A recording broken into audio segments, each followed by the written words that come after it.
And So that was very similar. So I look forward to hearing your talk. Thank you. Okay. Good morning, good afternoon, everyone. Thank you so much, first of all, for coming here today, for being a part of this conference, the 6th conference for depression, anxiety, and stress management. My name is Sangeetha Param. I'm 24 years old, and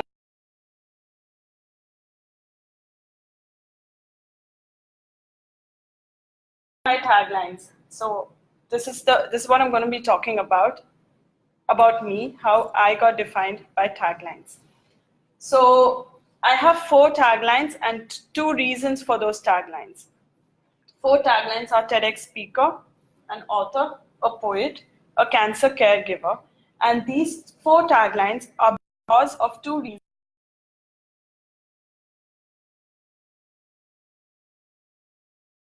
Through my journey and tell you how I came to these 4 main taglines, which are my current status today, the brand of my brand today from there. So from the journey from, I cannot say that from, it's throughout to here. So I was first diagnosed in 2014. So let me take you back a few years in November when I attempted suicide. So I stepped out of my house one morning and I decided that I'm not going to come back alive. So I stay near the railway tracks. So I decided, is it the railway tracks or the road?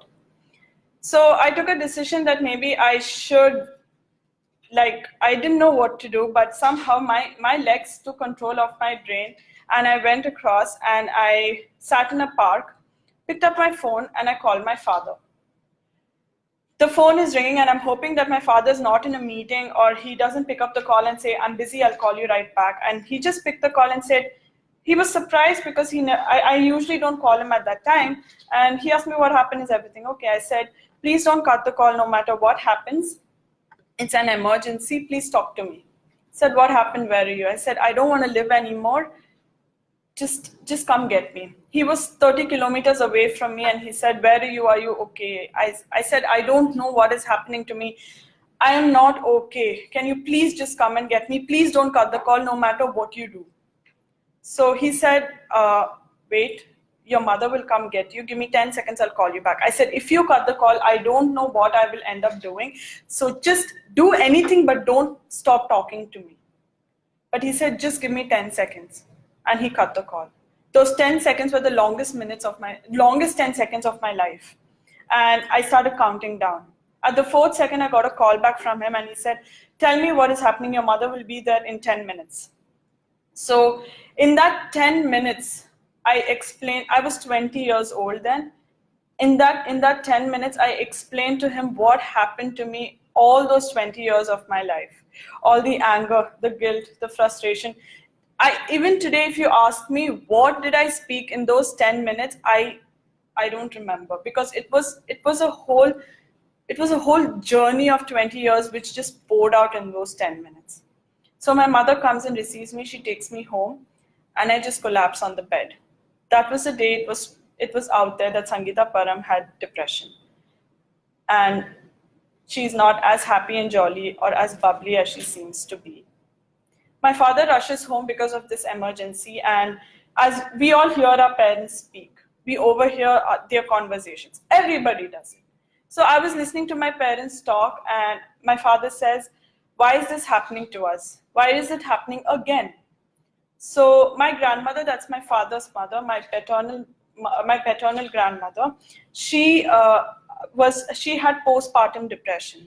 So she was diagnosed with schizophrenia, and my father did not have a good mother care or care of a mother throughout his life, and it was a very tough journey for him. And my grandmother also was suffering from depression from a very long time. So my father took this decision that day that he could not take care of his mother because as he was growing up and everything, he did what he could, but he will give his best for his daughter to come out of depression. So he took that stand that day and he decided that no matter what happens, I will bring my daughter out of this predicament of hers. I will stand by her. He took a break from work and that he quit his job and he decided to take care of me. So we went to counselors, we went to therapists, we went And initially, I was initially just going for therapy, but it did not work because there are therapists telling me, get up, do this task, do that task, tell 10 positive things about yourself. I did not want to get out of bed. How would you expect me to stand in front of the mirror and write down positive things about myself? Remember the happy times. It was not happening. So eventually one day came when my father said, let's just go to another therapist. I was tired of telling everybody my story. I was tired of telling the doctors that this is what was happening to me. This is what happened throughout my life. But I was not getting any relief. I was not getting any sort of, I was not feeling any better. So finally one day came and my father said, let's just go to him. I said, I am tired. He said, no, you just come with me. I will tell the story. You just sit. You just have to come. I'm a person who doesn't know how to say no. So I said, okay, let's go. And I went with him. So it was a long drive. I am from South India and I'm from a place called Bangalore, which is known for its traffic. So we had a very long drive. We reached the place and I met my therapist. First few minutes, I didn't speak a lot because my father and I had a deal that he will be the one doing the talking. So he spoke. And I just sat there. My therapist told my father, I think I need to speak to your daughter alone. And I said to myself, here we go again. The story repeats again. My therapist will sit in front of me. He has a book in his hand. He's going to write down whatever I'm going to speak. And he's going to ask me questions. But that did not happen. Surprisingly, he sat quietly. So I broke the silence saying, I'm sad. He said, yeah, I noticed. Do you want to talk about it? He asked me whether I was ready, whether I was okay to talk about it. And that's where my journey started. My journey with therapy. So I was diagnosed with bipolar disorder with borderline personality disorder. I was put across to a psychiatrist for which I was given pills for every symptom. I had anxiety, I had paranoia, so I still take medication and my hand shivers. I have my hand trembles, if you can notice. So I take pills for every symptom. Every symptom I told them that I'm suffering from this, they gave me a pill for it. And eventually I was taking about 11 pills of different shapes, colors, and sizes. At that particular moment, I still do. I still take medication. So in the beginning of therapy, baggages had to be opened. So I started therapy in November. So that was when I was 20. So each baggage started. Each bag was opened up one after the other. The first baggage was opened was bullying. So I was bullied as a 7-year-old. So now when I think about it, I'm like, oh, okay. Why would someone feel so bad about it at that time? But as a 7-year-old, it was a big deal to me when my sister was allowed to play, but I wasn't. When I had to sit on the parapet wall and watch all my friends play, but I was not allowed to play because I was just not allowed to play. No one told me the reason why I wasn't allowed to play. Everybody just said, you are not good enough. We are not going to talk to you anymore. So it broke me. I sat there wondering, looking at all my friends saying that I am not a good enough person to play with them. So my insecurity struck at the age of 7. I told them that I used to go and tell them, I'm sorry, just let me play with you. So I started, that insecurity built that I wasn't good enough. So I kept apologizing, I kept thanking, for no reason of mine at all. So that was the first step to insecurity, bullying. At the age of 11, my father was diagnosed with cancer. He was diagnosed with chronic myeloid leukemia. So I turned from the innocence of a youngster, of a child, was ripped away. I got to know what death is like. Death came knocking at the door of our house just like that one day. And we did not know what to do. My father he is a very strong person. He's a very strong person. He went to the hospital, and the strong man he was, the strong man I have seen all my life, was in the hospital bed with tubes attached to him. And I broke, but I could not show it out to anyone because I'm the elder daughter. I kept telling in my head that I'm the older one, so I have to be the pillar of the family. I have to stand up for my family, and I have to be that person my parents, my sister can depend on, because my grandmother, who's schizophrenic, thinks that my father is in London doing in a conference and my mother is in another city in India attending some training, and we were under the care of my grandfather and my grandmother in another city which is about 300 kilometers from where my dad was undergoing treatment. So one day we visited my father, and it was just one day before his transplant. So we went to visit him. We were so excited. Oh my God, we're going to see my parents after such a long time. We drove. So it was like a sudden change to me, because one day my father comes to the door and stands in front of our door and says, look, I'm going to the hospital. I will come back. I promise you, I will come back. And I'm holding my sister's hand and I'm praying, oh God, please just let him come. Just make him come back. And so we're going to see him at the hospital, and I decided that day that I will be strong. So all of a sudden, the next day, my mother and my father are off to the hospital. We brought provisions for 3 months, groceries, we arranged to cook. All of a sudden, I had to iron my clothes, iron my uniform for school. I had to pack lunch for my sister and I. Sudden responsibilities were just dumped onto my head, just like that, in just a day. So we went to the hospital, and it was very difficult for us. It was very, very difficult for us. My mother, my sister are in tears. My father is in tears, but I made sure I will not shed one tear. Because if I break down, we are four. If I break down, I realized at the age of 11 that if I break down, then the whole family will collapse. So there should be some pillar to hold us all together. To hold the roof together, we needed one pillar, and I took that responsibility. That's a lot of responsibility for an 11-year-old. Yeah, so thank you. So my father did very well, and he came out in flying colors. He passed the test, and he won the battle of death, and he came out. And one evening we get a phone call. My mother calls us up and says, guess what, we're coming home. We were so overjoyed. My sister and I were so happy, and I went running to my sister and said, guess what, our parents are coming home. And they come home, and that night when we get our goodnight kisses, I was so relieved. Even today, I stay with my parents. My parents make sure we get our goodnight kisses every night. Every night, no matter what happens, we fight at home, we have our arguments, no matter what happens, we get our goodnight kisses. So my father is a fighter. So at the age of 12, 13, that's my teenage. So my teenage has begun now. My dad did very well. Everything is going fine. So now I'm in school. My teenage life has started.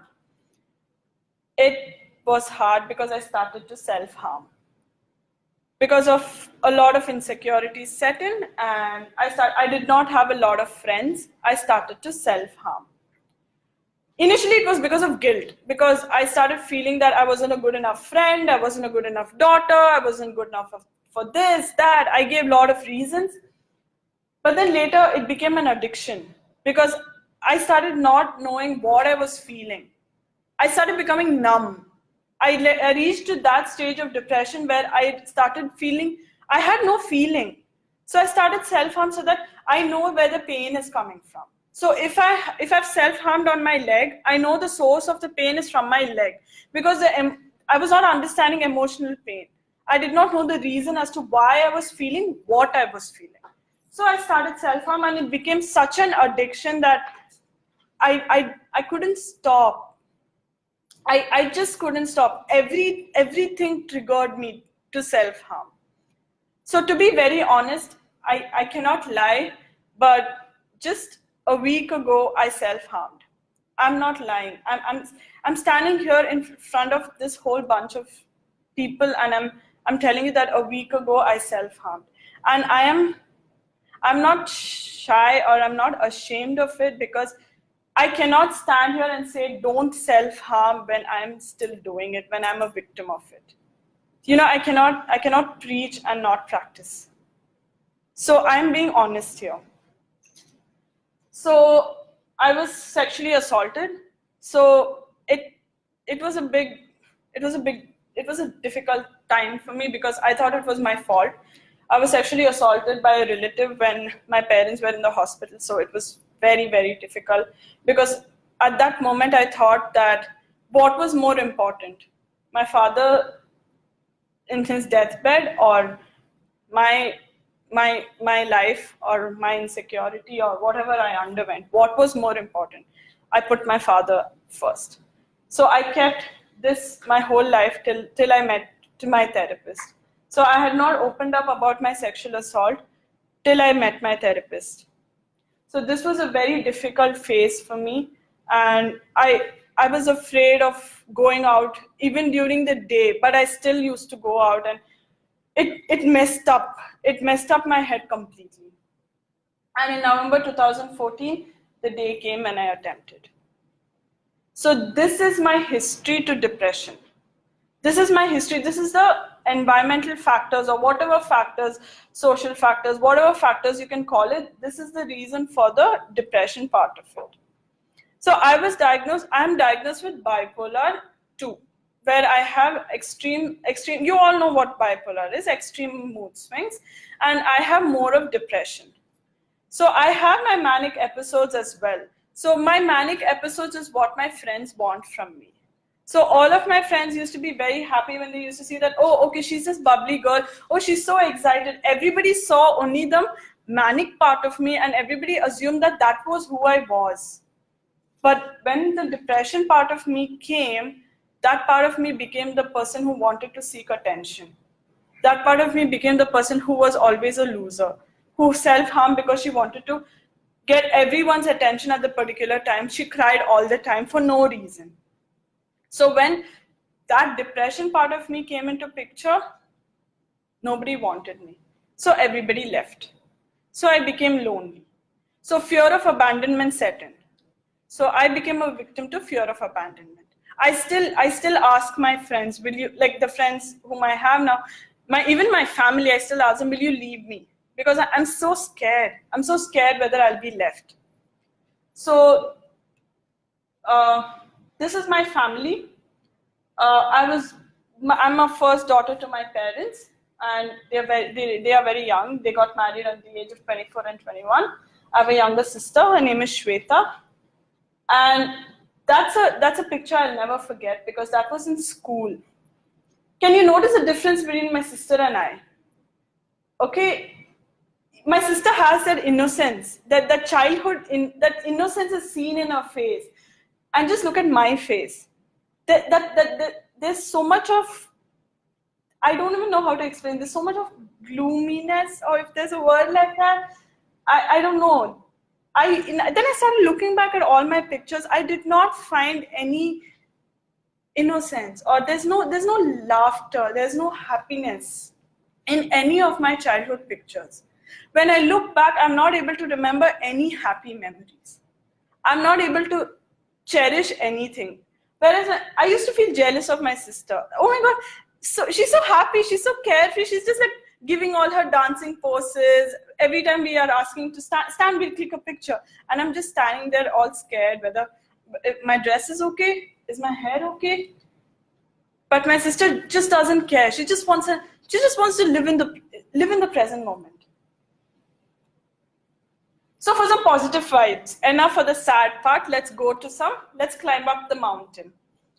So in 2015, I started, my dad is a part of this cancer organization and he's a trustee of the organization. So I wrote an essay for him, like as a caregiver, as a cancer caregiver, how important it is in a caregiver's perspective towards a cancer patient. So I wrote an essay and I won the Global Essay Award. So it was very different for me because I have never written before. I never had a passion for writing. I never wrote. That was the first time I had written after school. So I wrote and I won the essay and I was really happy. So I started writing. I started writing a lot of thoughts, emotions, feelings, and I started writing whatever I felt, and most of it is dark. I'm being very honest here. Most of it is very dark. Most of it is very depressing. It's very full of pain. It's full of negative emotions, but it's very empathetic. So I published 2 books, Key to Acceptance and Echoes in My Attic. If you notice, a lot of speakers here today spoke about acceptance. They spoke about acceptance. So I wrote a lot of things which are very honest, my honest feelings. So today, if you take my book and if you're feeling low or if you're feeling not very energized and you pick it up and you read it, you will get the feeling that, okay, there's a human out there who feels the same way I do. Because to go to a motivational or self-help book rack in the library or in any place, you need to have the motivation to do it. Nobody tells you the journey to reach the place of the motivation. Nobody tells you the journey to reach that path, because the journey is the toughest. The destination, you will reach it. But the journey to reach from the pain till the self-help bookshelf, that journey is what these books are about. So these are my 2 books, and I don't have them with me now, but I wish I had brought them. I kind of forgot, I was in a hurry. So now with the support system, how did my support system come into picture? This is my first circle. First circle includes my parents, a few friends, not a lot, a few, 1 or 2, and my sibling. That's my sister. And my cat. How can I forget my cat? So I have a cat at home. So this is my first circle. So everybody should have a healthy first circle. That is the biggest support system anyone needs. So my healthy first circle includes my therapist, a few of my friends, and my parents and my siblings. That's it. And the biggest thing, myself. Because you are your best therapist. So there's a lot of difference between sadness and depression. A lot of people think that when they're sad, they're actually depressed, which is actually not true. And everybody goes around telling I'm depressed, but when they're actually depressed, nobody believes them. So the first difference is, in sadness, you get rational thoughts, whereas in depression, it's very irrational. You're not very rational. That's irrational. Sadness is you get a passing cloud of emotions. In depression, there's a thunderstorm of emotions. Sadness, normal feeling is of low with reason. Abnormal feeling of melancholy without any reason. Feeling better after appreciation even when you feel low. It's an example. No elevation of mood irrespective of a positive appreciation. So this is what I wrote, like as per what happens with me out of experience. This is what I undergo. So initially I could not identify when I'm sad, when I'm depressed, when I'm manic, when I'm hypomanic. But eventually with therapy, I'm able to identify my moods. I'm able to identify when I'm undergoing what.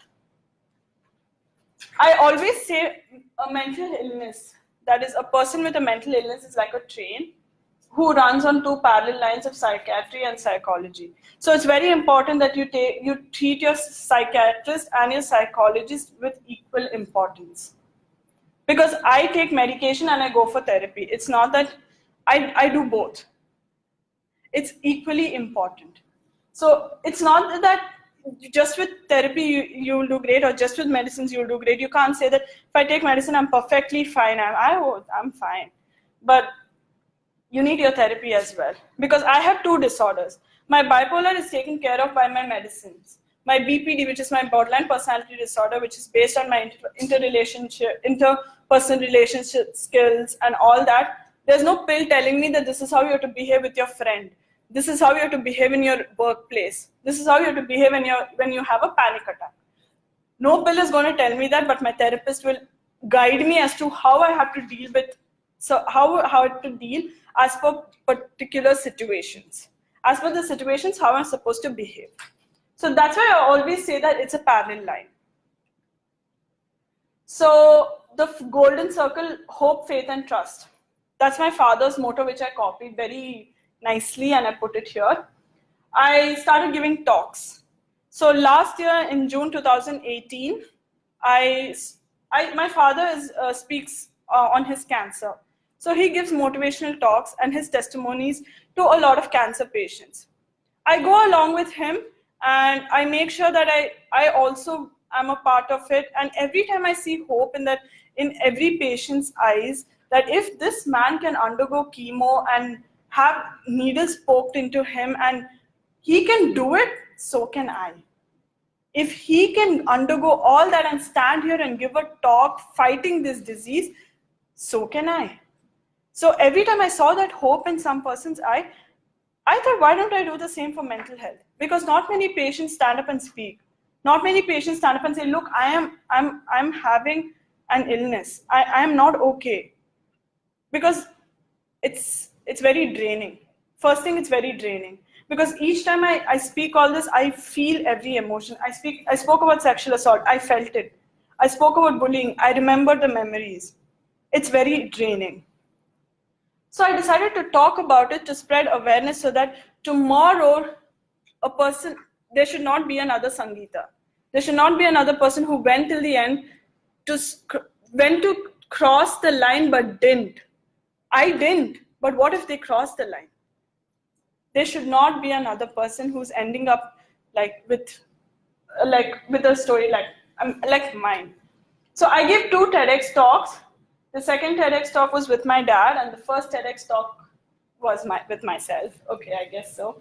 So I started spreading awareness on mental illness, mental health, and how important it is, the stigma, and everything by sharing my story. So this is my last slide. In 2014, I was a depression patient. Today, I'm a depression survivor. A lot of people say depression survivor, there's no word like that, but I am giving myself the word survivor because I know the journey. I know I deserve that word. And I know what pain I undergo every single day to wake up in the morning and come. And even, I told you very honestly that I self-harmed a week ago, and that took me a lot of guts. I sat on that chair and I thought, should I say it? Should I say it? Because I cannot practice and, preach and not practice. Practice and not preach? I don't know. So I just have a small conclusion. Today, we are all here for a reason. So let's just be happy with anything small that we have. Happiness is what we spoke about, and we're all here together for a reason. Maybe I had a sad story, but I'm standing here today, and I'm very proud of myself. He told me to brand myself. I branded myself in the starting with who I am today. I'm a TEDx speaker, I'm an author, I'm a poet, I'm a caregiver, and I'm 24 years old. So I'm proud of who I am. So every little bit, anything you do today, even if you got out of bed today, just give yourself a little toffee. Anything is fine. Give yourself a little chocolate because you did it for yourself. So I'm ending my talk today. Thank you so much.